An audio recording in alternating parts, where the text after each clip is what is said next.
Most Pokemon's evolutions are introduced in the same generation as their base stages. Can you imagine having to wait until Gen 2 for Charmeleon to evolve into Charizard? But in many cases, Game Freak seems to realize they may not have allowed a Pokemon to reach its full potential quite a bit, or they just want to expand the design more. Either way, sometimes a Pokemon will receive an evolution a generation or more later. So in this video, we're going over the later gen evolutions that most A, improved upon the Pokemon they were evolving from, and B, had success in general. Strap in, it's a long one. Join us in examining the top 10 later gen evolutions of all time.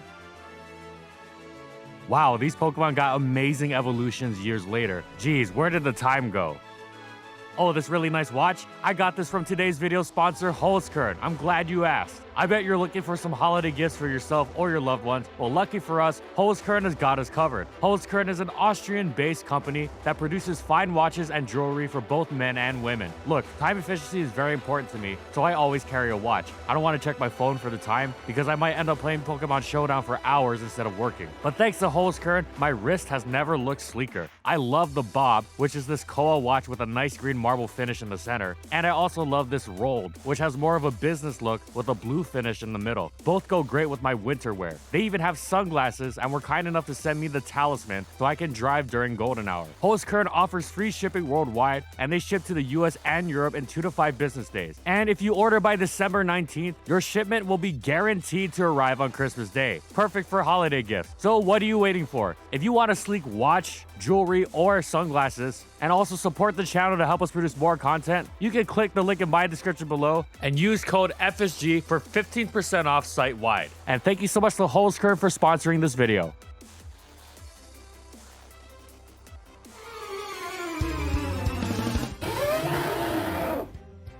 In Generation 2, Piloswine was an okay Pokemon that saw occasional experimentation in OU. Its unique typing had the Steelix-esque defensive boon of being immune to electric and being neutral to the most commonly paired hidden power Ice, which was key in a generation so dominated by the legendary electric Zapdos and Raikou. This typing also meant it was an excellent answer to Gengar, so excellent in that it didn't even have to fear freeze from repeated Ice Punch spam, as Gengar so enjoyed. And the exact same applied to the Nidoking it also took on. An advantage it had over Steelix as it wasn't weak to Nidoking's Earthquake. The other major advantage was its stab combination. Its stab Ice Beam, meaning it actually threatened Zapdos in return without relying on Explosion as Steelix did. And of course, Piloswine was an apt freeze fisher itself, while its stab Earthquake was quite powerful, stronger than Nidoking's in fact. Still, while decent theoretically, Piloswine was immensely difficult to slot on a team, and thus was more of a cursory mention when going through the viability rankings rather than something you bring to a serious game. On the bright side, it was a terrific UU Pokemon, but it was unable to repeat this in Gen 3. Its stats were just too low, leaving it without a niche even all the way down in NU. Piloswine's main issue was that it had, on paper, one of the very best stab combinations in the game. Ground and Ice were already superb stabs on their own, but when combined, made something truly dangerous, as they complemented each other perfectly. The Flying and Grass types resistant to ground were threatened super effectively by Ice, as were the Ice-resistant Fire and Steel types by ground. However, all Ice moves were special in Gen 2 and 3, meaning that part of Piloswine's stab had to operate off of its significantly inferior special attack stat, leaving it unable to deliver on such a promise. And then in Generation 4, Mamoswine arrived. Turns out, all Piloswine needed was to be more, and that's exactly what Mamoswine delivered. Much better power, better speed, better bulk. In Gen 5, it even gained thick fat, and in doing so, became fire neutral and ice resistant. But its focus wasn't on defensive play Piloswine, a la GSC Piloswine. It wanted to bombard the opponent with stab typing that was just begging for the tools, and that's exactly what it did. Of course, this timing with the new physical special split was perfect, but just as important was the major upgrade to its stats that allowed Mamoswine to unleash the full power of ground and ice together. In fact, in Diamond and Pearl, it sometimes still attacked on the special side, using Blizzard to 2-hit KO the physically defensive Skarmory that would otherwise blanket. Overall, though, it was much more efficient to just trap the Skarmory with Magnezone, or deal with it in some other way, and focus entirely on Mamoswine's incredible capacity for dishing out some of the most brutal physical attacking in the game. Its Mammoth-based 130 attack stat is certainly eye-catching, of course, and makes its Earthquakes really sting in such a steel-heavy game, as it does its many coverage moves like Superpower, and in Gen 6 and on, Knockoff. It was held back by its main Ice Stab, being the disappointingly weak Ice Fang in Gen 4, but it still managed to be an immense threat, since since its 80 base speed was quite well placed, and especially since its newfound priority Ice Shard was one of the very best in the game for how it ripped through the dominant dragons. Once it got a real ice move with Gen 5's Icicle Crash though, it at long last unleashed the full force of its dual stab and became renowned as one of the most frightening anti-meta game threats for how it cut through dragon steals and the ground flying types that were so dominant. At once Revenge Killer and Wall Breaker with its priority and power, and against such a vast array of crucial targets thanks to its stab coverage. Yes, Mamoswine eventually fell to Yu in Gen 6, where it maintained a towering presence for its gargantuan threat level, but in the wake of power creep, it has impressively remained there to this day, and what's more, it's always retained an OU niche as well, as its superb talents can just about always be put to some sort of use.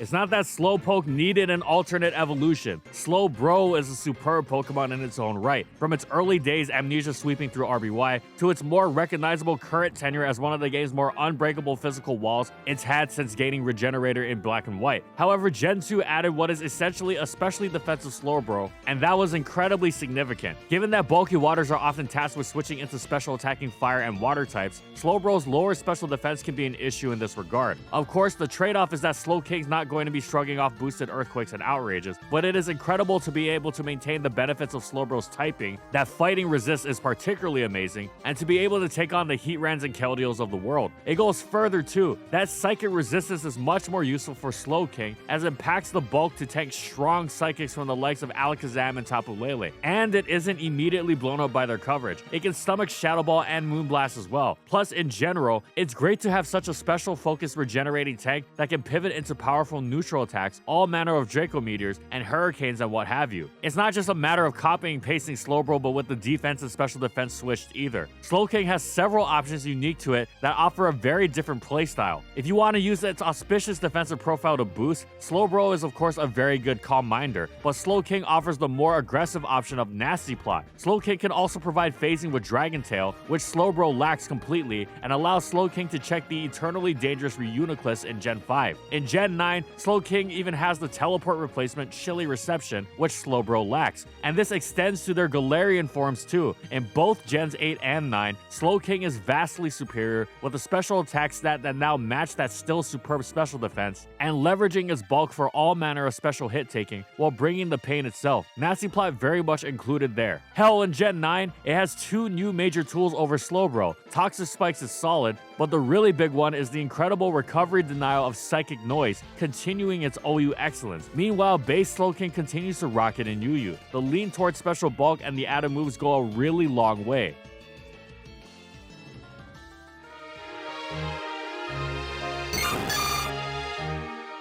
Blissey's upgrade over Chansey has ensured it is far more built to last. Though Chansey was initially superb, getting upgraded in every way was essential. It is Blissey's added physical bulk that has been a major factor in how well it was endured. The extra special bulk might seem largely superfluous, just as the slightly higher wishes it passes upon the mechanics change in Gen 5, but in reality, the added bulk is incredibly helpful as special attackers get more and more outrageously powerful. And it's not just an OU either, as Blissey is also a staple in the Kyogre heavy world of Ubers.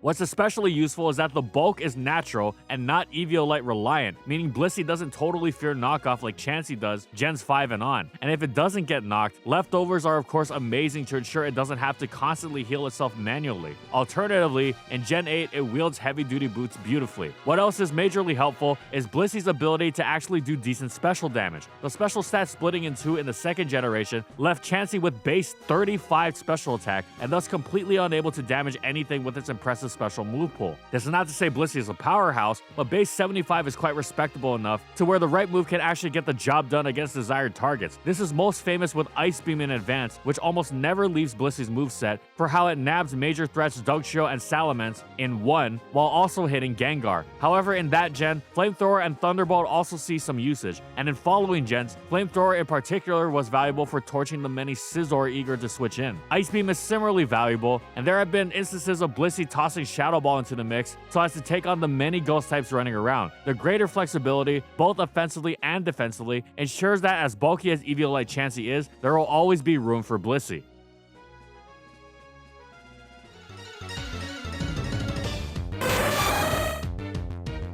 Scizor is actually somewhat akin to Slowking in that it doesn't have a base stat total upgrade over its pre-evolution, Scyther. The stats have simply been switched around. Scyther is famous for how much faster it is, but less known is that it and Scizor have the same level of special bulk. However, Scizor is of course pretty much as major an upgrade as you can get by virtue of its newly gained steel typing, with its signature bullet punch in tow, alongside its far greater attack stat and a significant upgrade to its physical bulk as well. For all of Scyther's strengths, it is constantly thrashing against the exploitability of its typing, while Scizor relishes in only being weak to fire. This superior typing, packing resist to enormously important types like Dragon, Ice, and Fairy, lets it hit the field much more easily, which doesn't just make it a crucial defensive piece across many a tier, and we're not just talking OU, we're talking Ubers as well in Gen 4 and 6 and 7, thanks to the Mega Form that pushes the physical bulk even further and adds special bulk to boot, but also gives it more opportunity with which to unleash its superb offense. You can see this in sheer spammability of Scizor's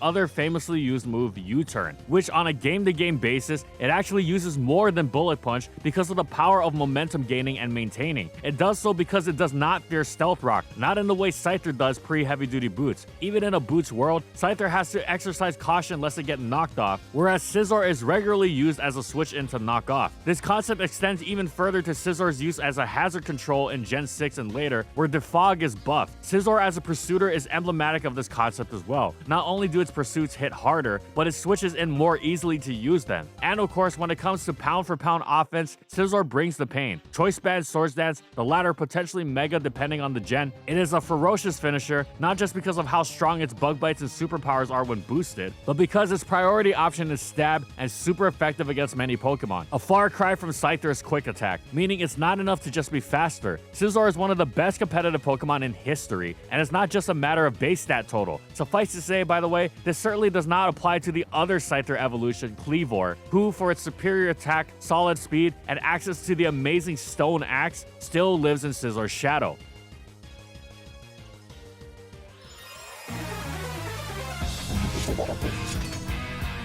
Of all the fully evolved Pokemon that needed a new evolution, we guarantee nobody on Earth would have considered Bisharp as one. That stuff is reserved for like Mighty Yina or something. Bisharp was a decent Pokemon in its debut Gen 5, so you could maybe make a case there, but then Gen 6 removed Steel's Dark Resist, buffed Knockoff and Defog, and even indirectly buffed Ironhead by giving it Fairy types to slam super effectively. With no direct changes whatsoever, just a new set of surroundings, Bisharp was a complete terror. Nobody would have looked at it and said, yeah, that needs a bit of an upgrade. And as a bonus, it lets Bisharp itself run Eviolite, aka taking its nicely tanky Assault Vest set and also making its good defense even better while freeing it to run non-attacking moves like Swords Dances. This is indeed a thought that crossed the minds of approximately 0 people, even after Gen 7's nerf to Sucker Punch and Bisharp falling out of OU. Maybe it could get a minor base stat buff a la Rose Raid or something. Game Freak heard the message loud and clear and set forth on the first rule of mass media to give the people what they wanted, which was most absolutely a Mega Bisharp, or maybe even Ultra Bisharp, considering this was in the gen where it could also change its type. And even independent of that, it was a Pokemon perfectly suited to the task of living up to the Game Freak Gen 9 ethos of make the game freakishly overpowered. On one level, it did seem like it was just more Bisharp, the same Swords Dance and Stab deal, but with less speed. Yeah, on a Pokemon renowned for spamming Sucker Punch. Yep, big drawback there. In exchange for greater bulk, making it more difficult to take out even if you did withstand its attacks, which was also a greater challenge since it had received a significant buff to Bisharp's already impressive attack stat. That already would have been sufficient to make it an instant entry in the pantheon of wacky power creep shenanigans, with one small mercy being that its primary Dark Stab was no longer knockoff, but the new Kowtow Cleave, which blessedly has no secondary effect and gets major style points for its name. But have no fear, for it gets better. King Gambit comes by its status as a modern classic of overpowered goofiness by a slight shift in playstyle from its pre-evolution,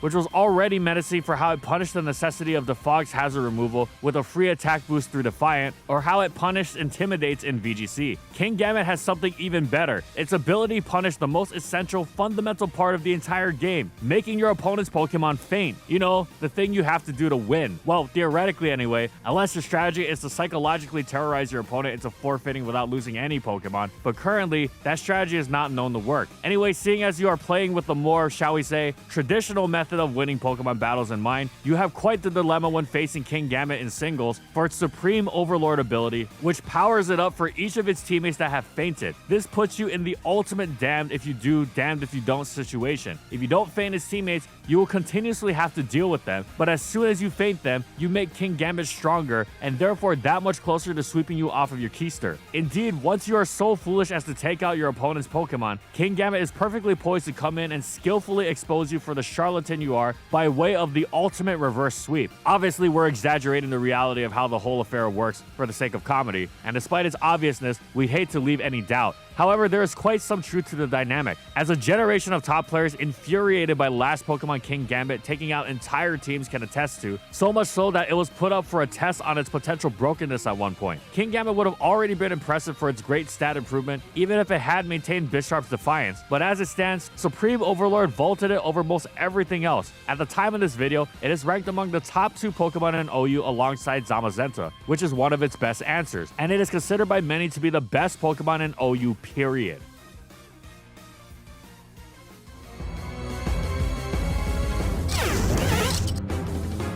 After an unimpressive GSC debut thanks largely to a strangely sparse move pool, a newly Swords Dancing Gligar upgraded to a place of excellence in Advanced UU, and even briefly terrorized OU with its Sandvale antics, a major contributor alongside Cacturn in the strategy getting banned. Sadly, the taunt that would feature so prominently in its move pool starting in Gen 4 was missing in Gen 3, holding it back from greater, non-cheesy potential that would just see it use that amazing typing to ignore sand and spikes, while helping handle threats like Heracross and generally being a nuisance. Indeed, Gligar has a long history of continuing to excel in the lower tiers once its move pool improved further, and not just because gaining an evolution allowed it to be used in Little Cup, where it dominated the tier in DPP and was banned entirely in subsequent generations. Sure, Eviolite helped, but Gligar often took a knockoff, so it wasn't solely reliant on it. That natural defensive profile made it a consistently useful Pokemon, so consistent that it remained UU from Gen 5 through 7 despite the power creep launched at it. So by the time Gliscor came around in Gen 4, it already had a lot to work with inherently beyond just the upgrades awaiting its move pool, but it was indeed that major push to its base stats that launched Gligar's potential to the elite OU territory Gliscor has occupied ever since. Yeah, it got banned at one point in Gen 9, but that wasn't the first time it was controversial. It was universally agreed upon that the world of Gen 8 OU lacking all of Hidden Power Ice, Megas, and Z moves would be unable to handle Gliscor at all, especially as the Gen 7 OU meta packing all 3 of these have famously struggled to handle specially defensive Swords Dance Gliscor for quite a long time. Watching haplessly as it boosted and roosted in front of almost quite literally everything, even super effective attacks bounced off, and everyone watched dumbfounded as Gliscor repeatedly found ways through their seemingly Gliscor-proof team. But even before Gen 5 came around and made Gliscor truly immortal with Poison Heal, it had already established itself as one of the most irritating, unkillable Pokemon around. A famed stall breaker and check to threats alike, delivering on the promise of the ground-flying typing. Landorus may have hijacked the spotlight there with its more immediately gratifying Intimidate, but just as in battle, Gliscor played the long game and came out on top. There are people who want it banned again in Gen 9. It is truly spoiled rotten for choice. In addition to Swords Dance antics, it is one of the best taunt users in the game, having made its name with the move to break down stall teams like little else, systematically whittling them down while unperturbed by whatever little direct damage they could offer against it. It was easily on par with Lando T U-turn pivot-wise, if not better, considering it could actually heal with Roost, and the fact that Poison Heal recovery neutralized Stealth Rock damage, it spammed knockoff and toxic with such delight that many a metagame's best recourse was none other than Gliscor itself. This was just OU, by the way. Gliscor had also featured in Ubers in Gen 4, then far more in Gen 5, and coming to a peak in Gen 9 where it is downright incredible. Basically, Gligar got the party started, and then Gliscor brought the house down.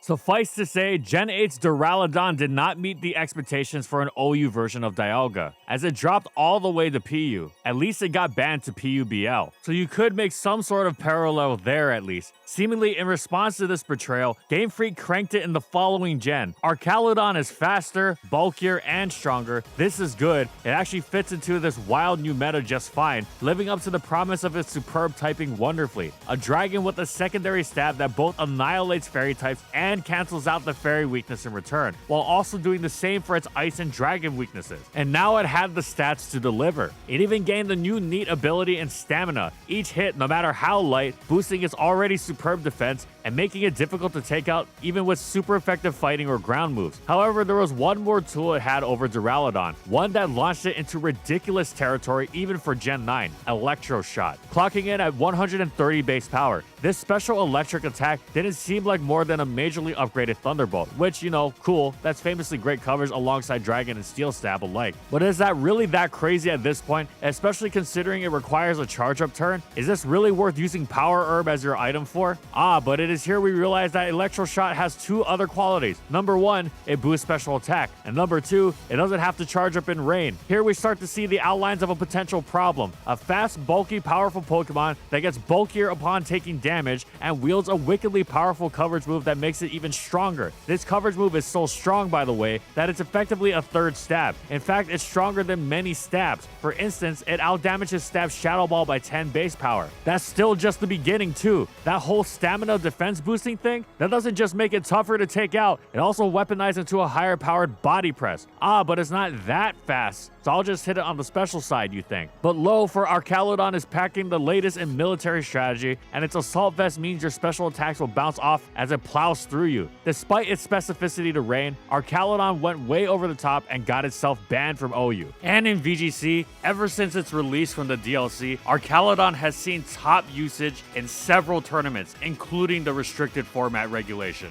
It is often seen, of course, with its Rain Setter, as it's firing off electro shots left and right and using Terra to dodge Spore. And just like the next Mon on this list, it can use a beat-up strategy in conjunction with its stamina ability to boost its body press instantly.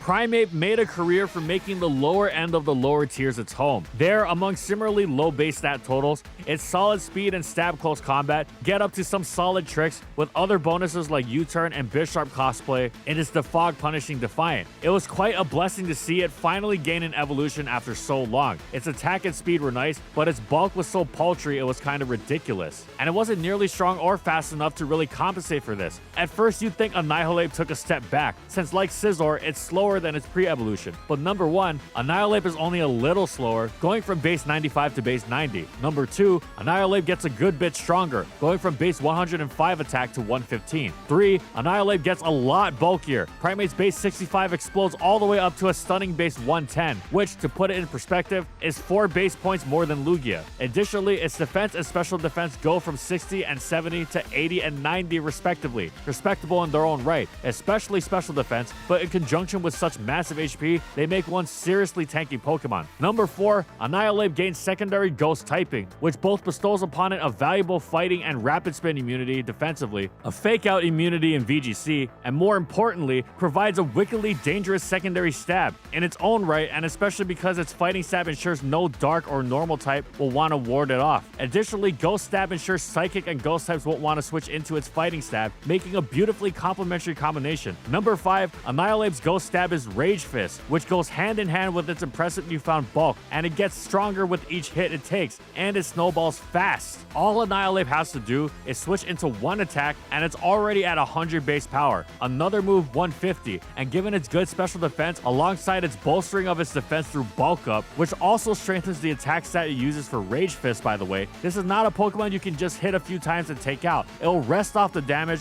or heal with its boosted drain punches, and then rip through you with obscenely overpowered Rage Fists that delete everything in its path with efficiency that make light Yagami jealous, or Mikami technically, but whatever, not the point. The point is that, especially with Terastallization in tow to increase its hit-taking ability, Annihilate was one of the most broken Pokemon in early Scarlet and Violet for its superb combination of both being incredibly tanky and a one-hit KO machine as ruthless as anything, in both singles and VGC, combining the spammability of Ghost Stab with mind-shattering power. And in VGC, it utilizes its hidden ability Defiant to get a +1 attack off of Intimidates, making its Rage Fist all the more scarier. Oh, and you know how Rage Fist gets stronger every time Annihilate gets hit? Yeah, with a partner Pokemon that knows Beat Up, you can make your Rage Fist from 50 to 250 base power in one turn. That's insane. Annihilate has had an absurd amount of top placements in VGC since the release of Scarlet and Violet, and it's honestly a toss-up between it and Archaludon as to which one you want to put higher on this list. Archaludon hasn't been out as long, but Archaludon has been top cutting everywhere since its release. So it's really up to you who you want to put above who.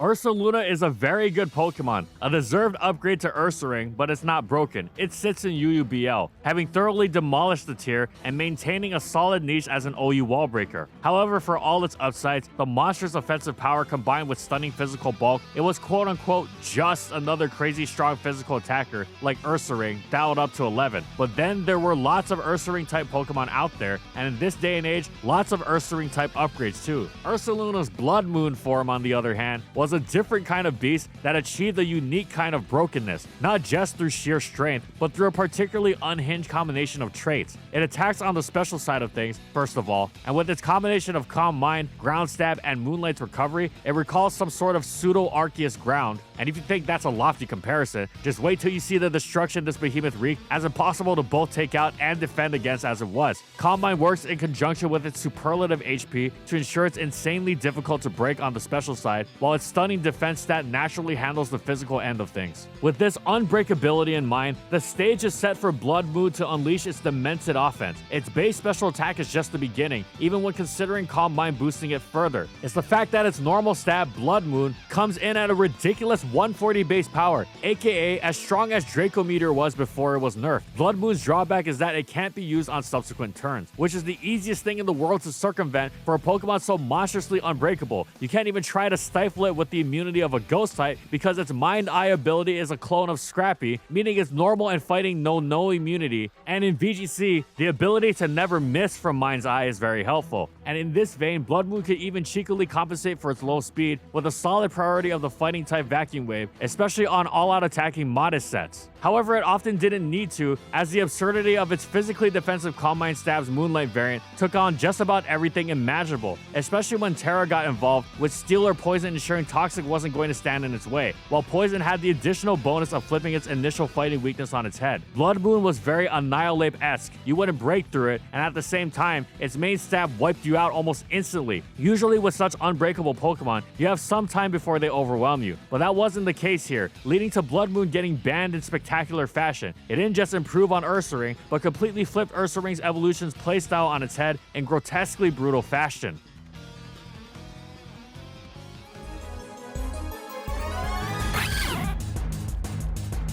Sneasel was an utterly pitiful Pokemon in its first two generations. Its speed was great, but it couldn't do anything with it. Its decent attack stat was betrayed by a lack of a physical stab. The physical special split in Gen 4 helped a lot, but more importantly, so did its evolution into Weavile. If you're going to have a Pokemon this frail, littered with this many weaknesses as Dark Ice typing has, you have to not just be fast and strong, you have to be really fast. And if not strong through raw power, there has to be something specific to your strength that makes it useful. Weavile was tremendously fast, easily outrunning a +1 Tyranitar, and Scarftar was the benchmark for outrunning pretty much everything else unboosted that you were going to see. Weavile getting the jump on it unboosted was superb and gave it plenty of time to utilize its talents of its stabs. The valuable Ice Stab alluded to all the way back in the Mamoswine section of this video, including Ice Shard's priority, and 2, the Dark Stab, which translated at one of the game's most effective pursuits, well, at least in theory. In Gen 4, it was held back by the lack of power on its main stabs, Ice Punch and Night Slash, which were just tremendously disappointing, and the fact that they were both walled by Steel. However, when Gen 6 came around, Weavile was finally ready to fulfill its potential. New enemy and fairy types be damned. Steel no longer resisted Dark, so it didn't have to slot the pitifully weak Brick Break in its moveset anymore. And it had 2 brutal new stab moves, Knock Off and Icicle Crash. And just like that, if Weavile's user could navigate it onto the field effectively, they would now be rewarded, because those switch-in opportunities meant massive damage. Icicle Crash and Knock Off shredded much of the metagame, and Weavile's great new meta threat meant you could now reap the benefits of his Ice Shard and Pursuit without having to use a bad Pokemon for them. On the contrary, you are now using one of the scariest pokes around, with its choice band set becoming a metagame staple on offense and especially stall for how it pushed enormous damage on fleeing wall breakers of all sorts. Its speed was especially on display for how it outran even the speedster Tornadus Therian. Weavile really shone in Generation 8 though, where heavy duty boots enabled it to finally ignore that eternal thorn in its side, Stealth Rock, and this allowed it to absolutely rampage to the metagame. Its ferocious Swords Dance boosted Onslaught, one of the most game over tier threats available, sometimes to the point of controversy. Not only was it ridiculously fast and strong, its bulk was deceptively useful in letting it set up and take hits when unencumbered by rocks, making it even tougher to deal with when you couldn't just poke it and it'd fall over.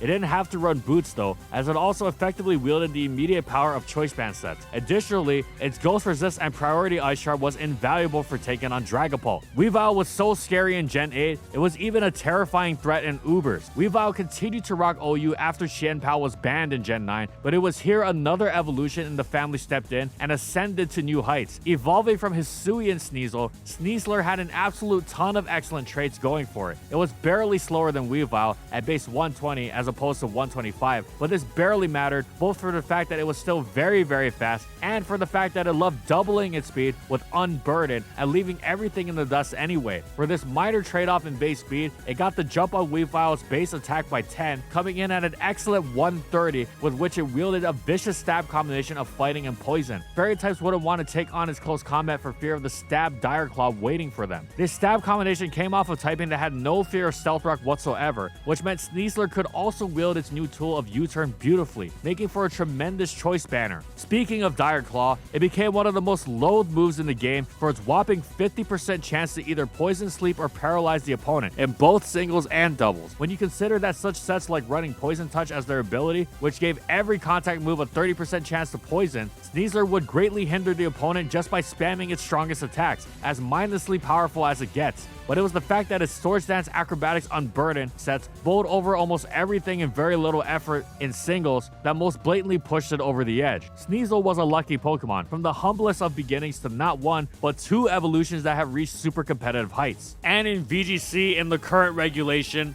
it is currently a top 3 most used Pokemon in the format. Though when Regulation G comes back next year, we'll have to see how it does. But as it stands right now for this video, we're giving it the #1 spot for its combination of VGC and singles excellence. And that's it. This list, of course, is subjective, so let us know if you agreed with it, and if you didn't, what you think was missing. The Pokemon we most considered adding was Magnezone, and you know, if or when we return to this subject in the future, it'll be there. We ultimately left it off barely because it wasn't quite as much of an upgrade from Magneton as the rest. You can see this in how Magneton is still very good in DPP OU. Maybe we personally would make a case for not just Magnezone, but Roserade or Rhyperior or Togekiss. Man, there were a lot of great Gen 4 picks. Then again, Kingdra also has a serious case too. Either way, we look forward to reading. Leave a comment. Thanks for watching, everyone. And as always, if you liked the video and you want to see more, be sure to subscribe to False Swipe Gaming for our weekly Pokemon content. And thank you so much to our patrons for continued support of our videos. And thank you to everyone else watching as well.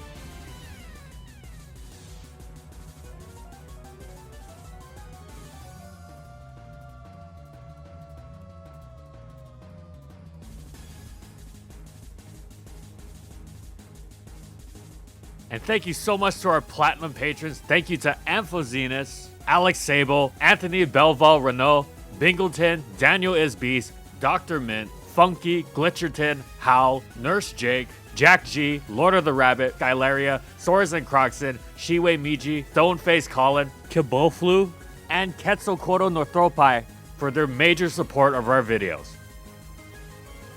And follow my crew on these social media platforms. And that's all I got. See you next time, everyone.